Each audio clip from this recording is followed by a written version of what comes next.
Ang gintong liwanag na mga chandelier ay pumupuno sa marmol na sahig ng lobby ng isa sa pinakaprestihiyosong hotel sa lungsod.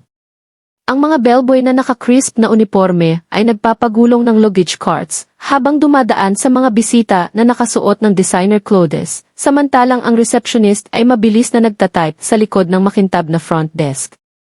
Ito ang uri ng lugar kung saan mahalaga ang itsura, kung saan ang bawat detalye ay sumisigaw ng karangyaan, at kung saan ang kababaang loob ay madalas na itinuturing na kawalan ng kahalagahan. Sa gitna nitong makintab na mundo ay pumasok si Manny Pacquiao. Pero hindi siya nakasuot tulad ng world champion boxer, senador, o global icon. Nakasimple lang siyang polo shirt, faded jeans, at sneakers. Walang entourage, walang bodyguards, walang announcement kung sino siya.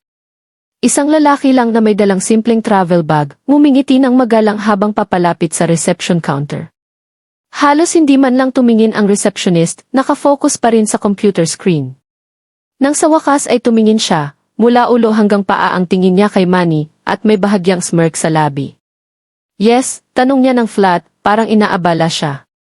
Gusto ko pong mag-book ng room, please, sabi ni Manny ng mahinahon at mabait. Itinaas niya ang kilay. Fully booked po kami.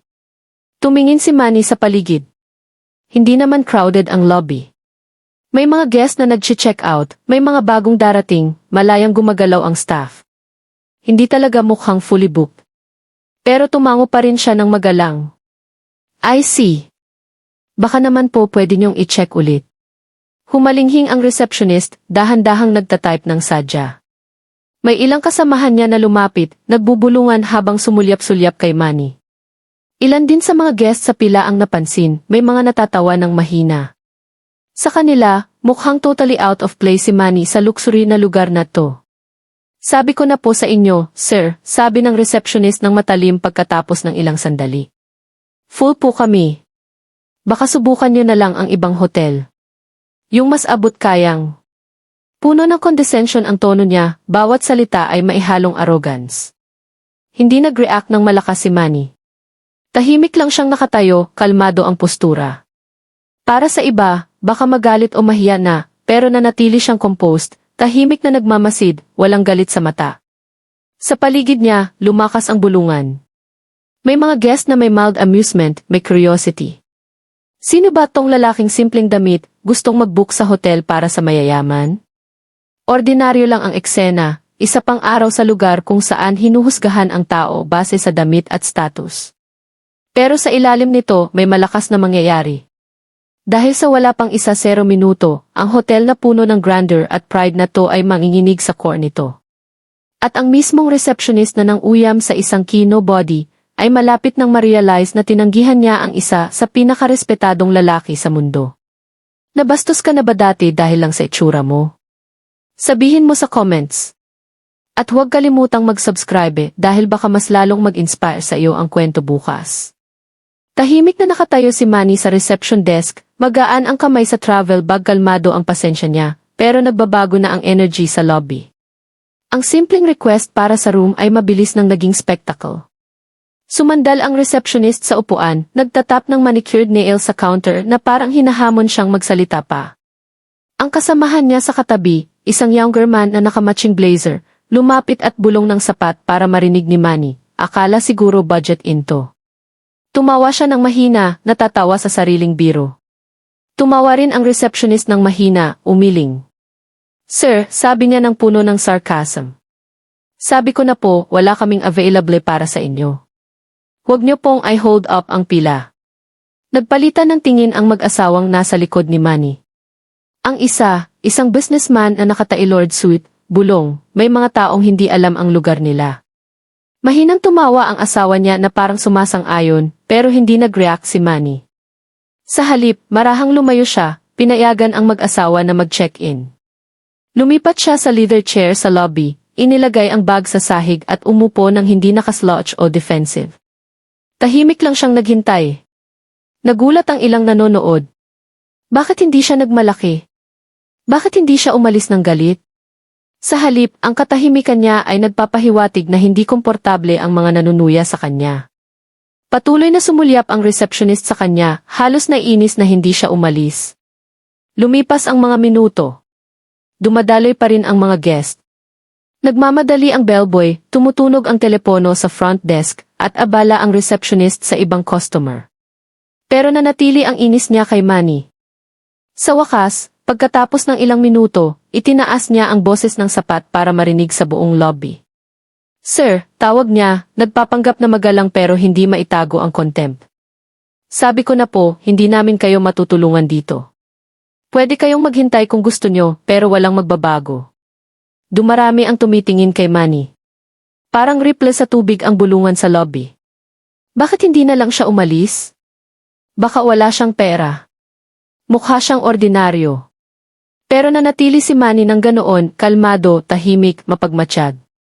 Ang katahimikan niya ay lalong nagpapahiwatig na iba siya. Isang junior staff, isang bellboy na may dalang luggage sa marmol na sahig, bumagal nang dumaan sa tabi niya. May simpatyang tingin siya, halos humihingi ng paumanhin bago magpatuloy sa trabaho. Pero kahit ang maliit na gesture na iyon ay napansin ng matatalim na mata ng mga receptionist. Muling lumapit ang young male receptionist sa kasamahan. Watch, bulong niya ng may ngiti. Any minute now, susuko na yan at aalis. Hindi bagay dito ang mga katulad niya. Pero hindi umalis si Manny. Sa halip, kinuha niya ang maliit na notebook mula sa bag, binuksan ito, at nagsimulang magsulat. Thoughtful ang ekspresyon niya, unshaken ang demeanor. Para sa staff, nakakairita ang composure niya. Para sa mga guest, nakakaintrige. Para kay Manny, natural lang. Hindi siya nandito para patunayan ang kahit ano hindi pa. Ano ang hindi napansin ng lahat? Ang ugali nila ang unti-unting nagpapakita ng higit patungkol sa kanila kaysa sa lalaking tinutuyan nila. Ang arrogance, prejudice, kakulangan ng respeto. Lahat yon ay tahimik na nadodokumento sa harap ng mga estranghero. Ang conflict ay hindi sa sigawan o argumento. Nasa tensyon na lumalakas sa bawat sandali habang nagkakabanggaan ang curiosity ng crowd at ang tahimik na pasensya ni Manny. May darating na bagay. May darating na pagsisisi ng receptionist at mga kasamahan niya.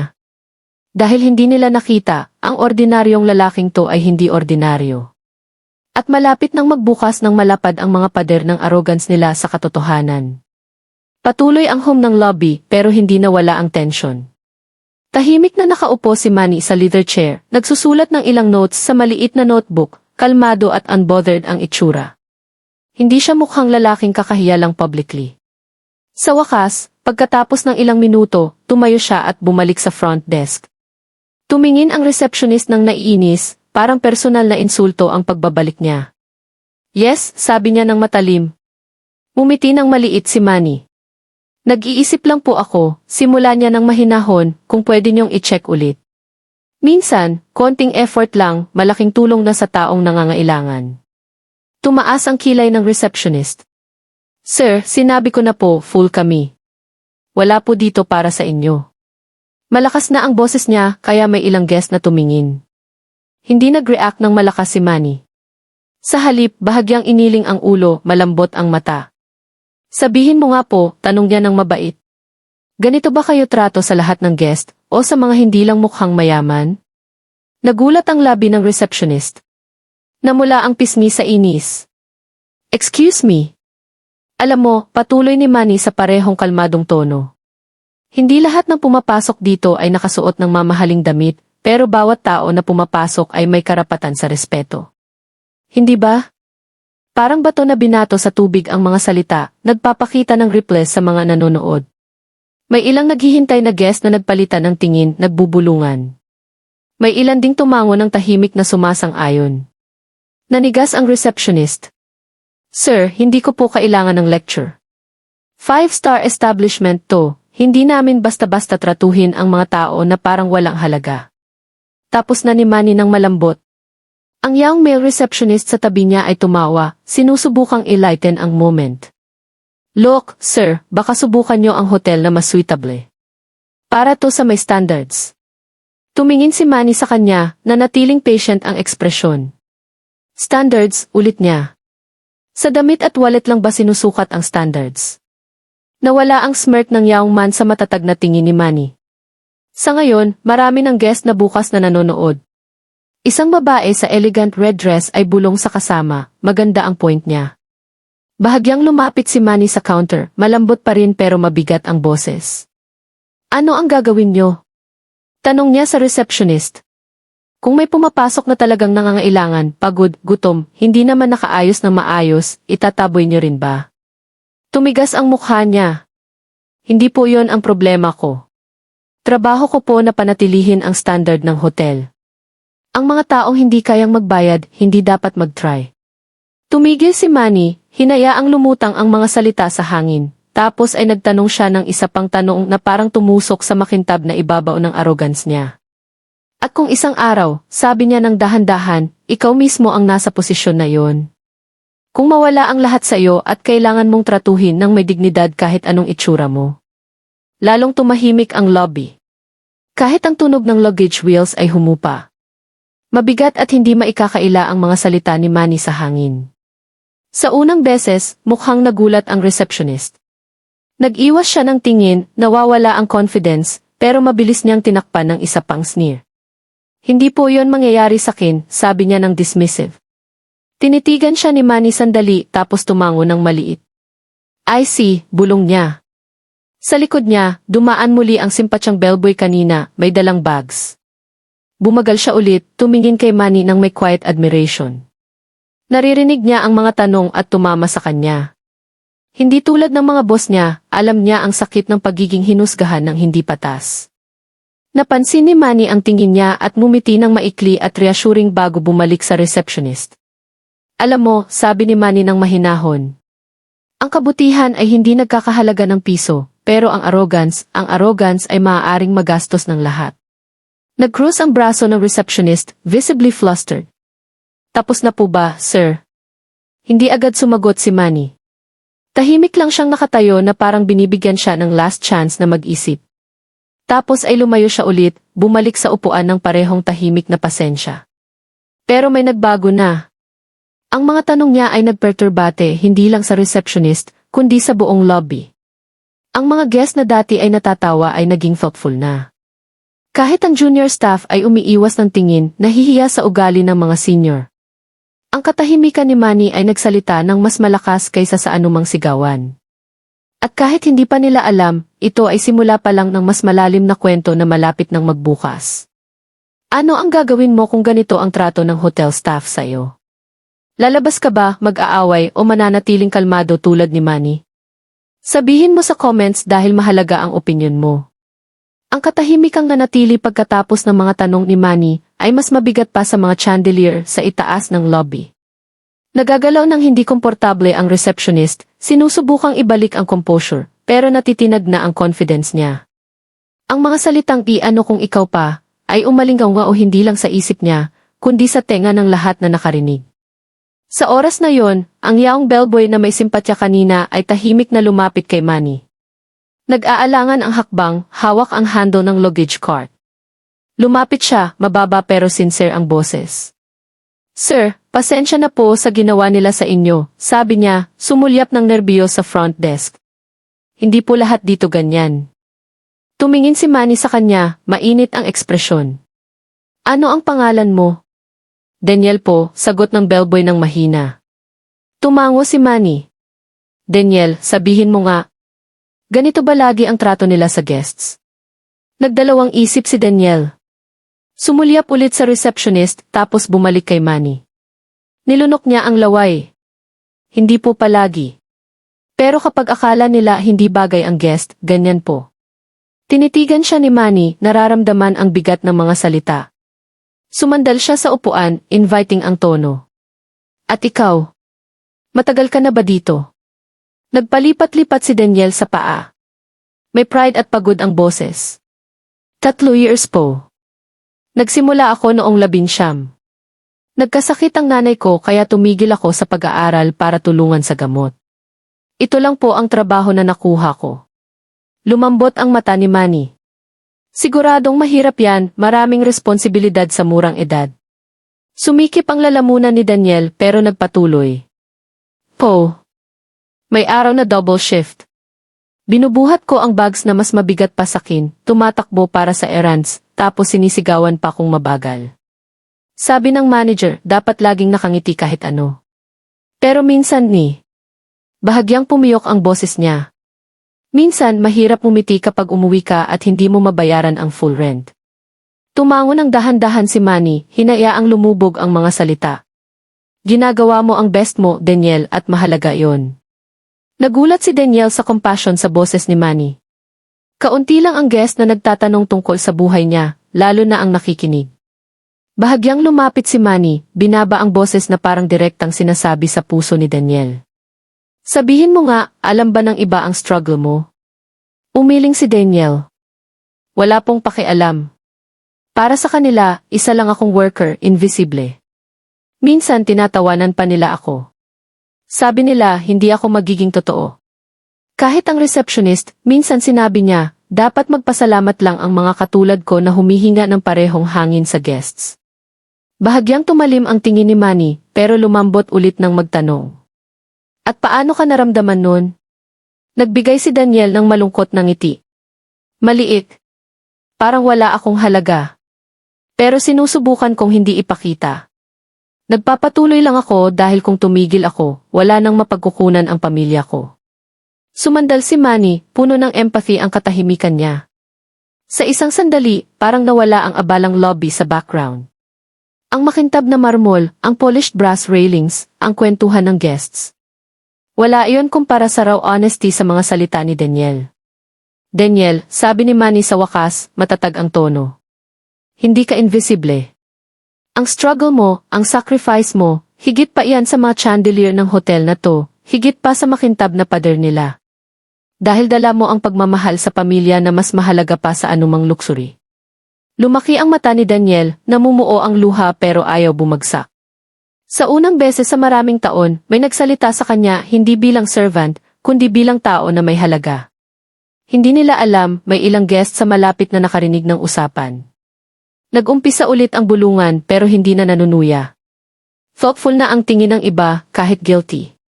Isang babae na may pearls ay kinagat ang labi, naaalala kung gaano kasungit ang trato niya sa bellboy kahapon. At ang receptionist, nagpapanggap na nakafocus sa computer, pero nanginginig ng bahagya ang kamay.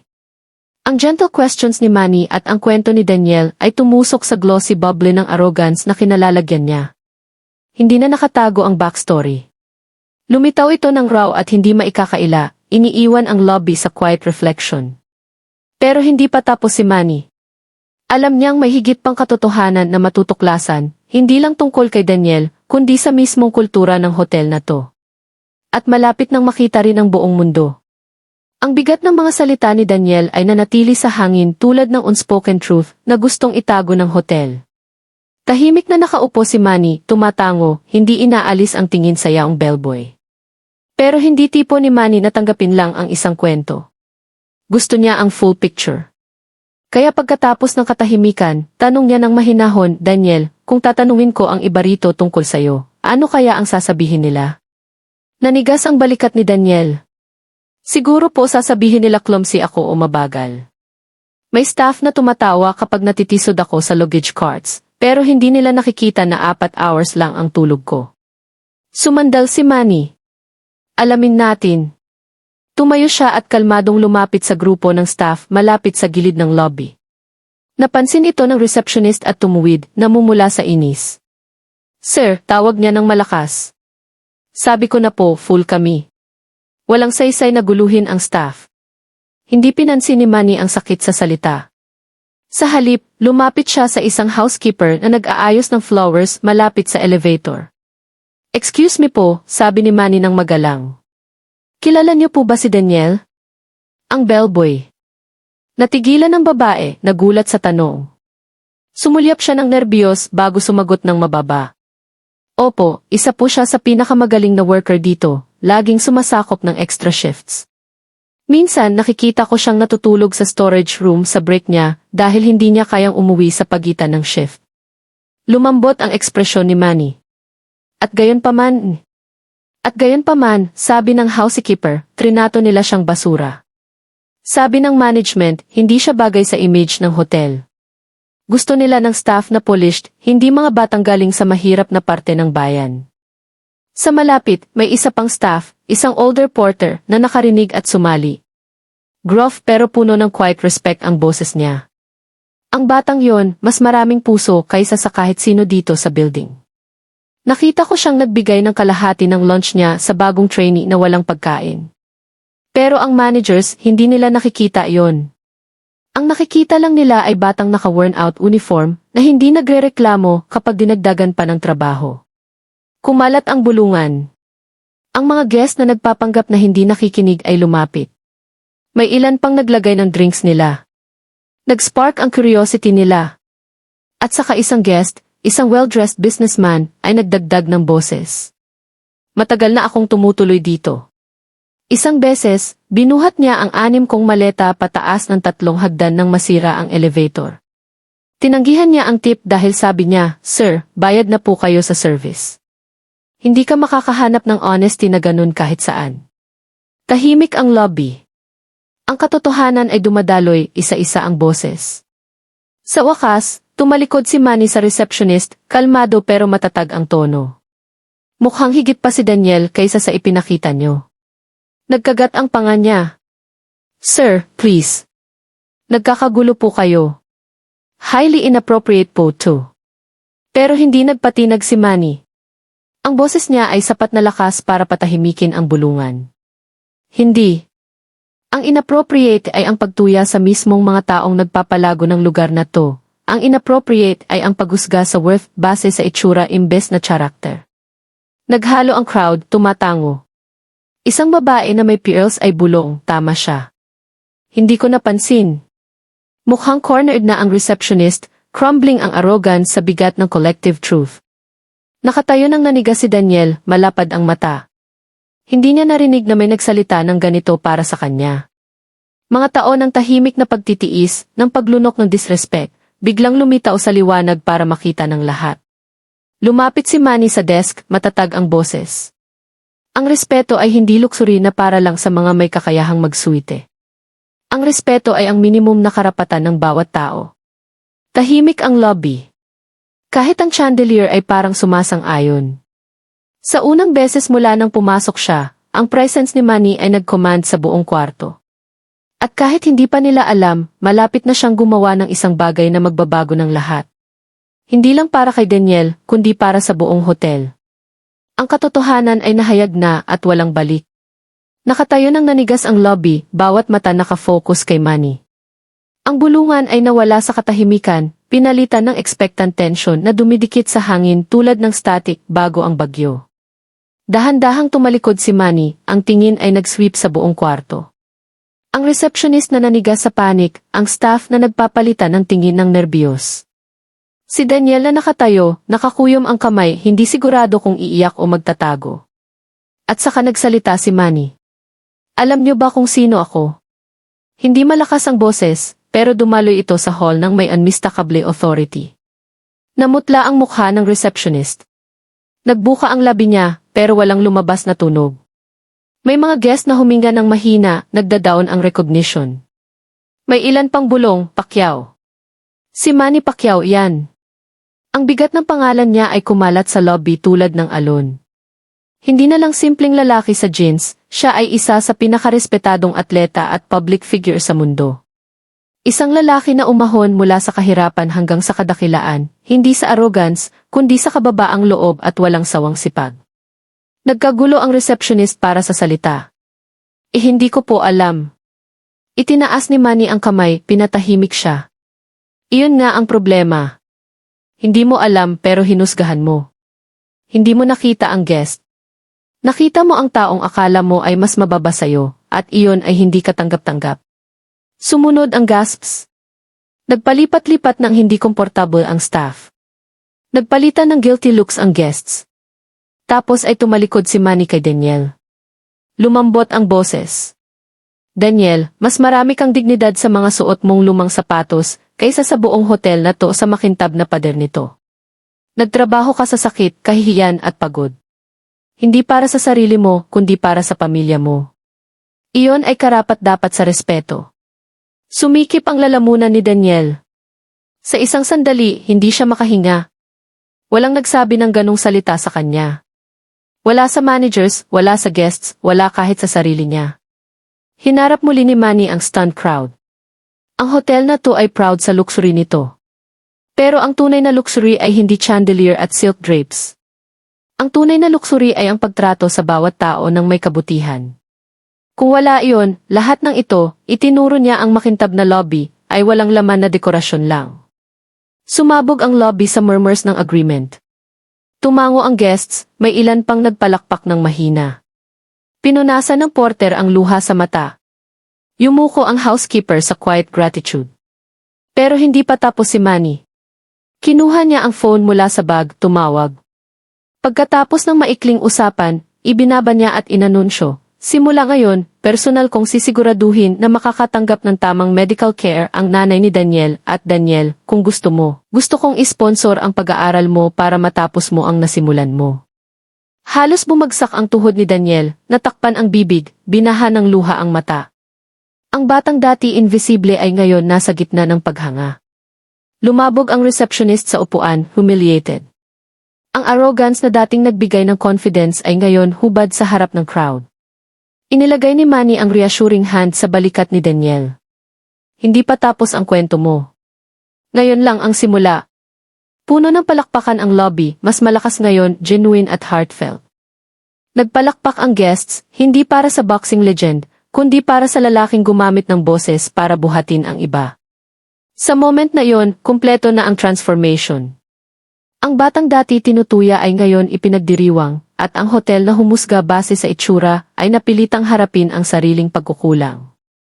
Hindi lang in-expose ni Manny ang katotohanan. Binago niya ang kwento ng tuluyan. Dahan-dahang humupa ang palakpakan, iniiwan ang atmosphere na puno ng reflection. Ang marmol na lobby, dating puno ng arrogance at bulungan, ngayon parang stage kung saan nagsalita ng mas malakas ang katotohanan kaysa sa kapangyarihan.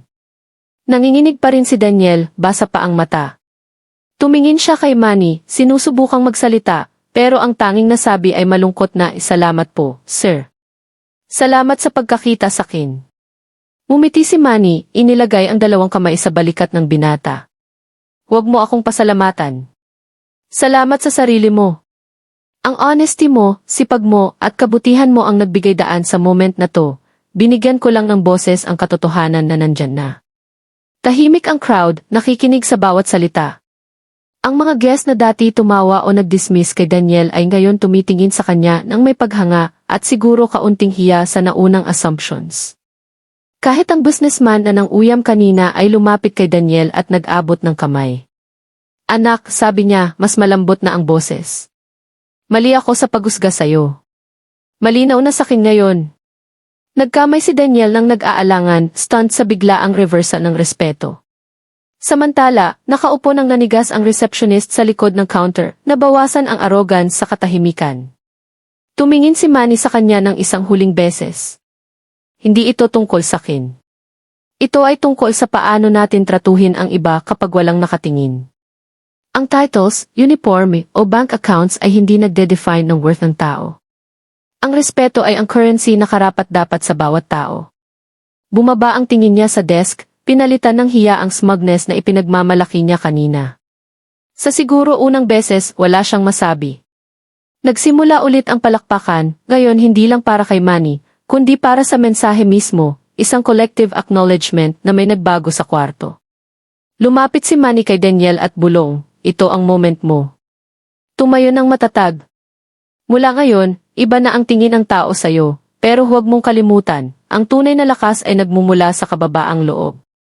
Tumango si Daniel, tumutulo ang luha sa pisngi, pero tumaas ang baba ng may bagong uri ng pride. Kinuha ni Manny ang bag at nagsimulang maglakad patungo sa exit. Naghiwalay ang crowd, binigyan siya ng daan, puno ng respeto ang mata nila. Nang marating niya ang pinto, tumigil siya, bahagyang tumalikod, at huling beses na nagsalita sa lahat.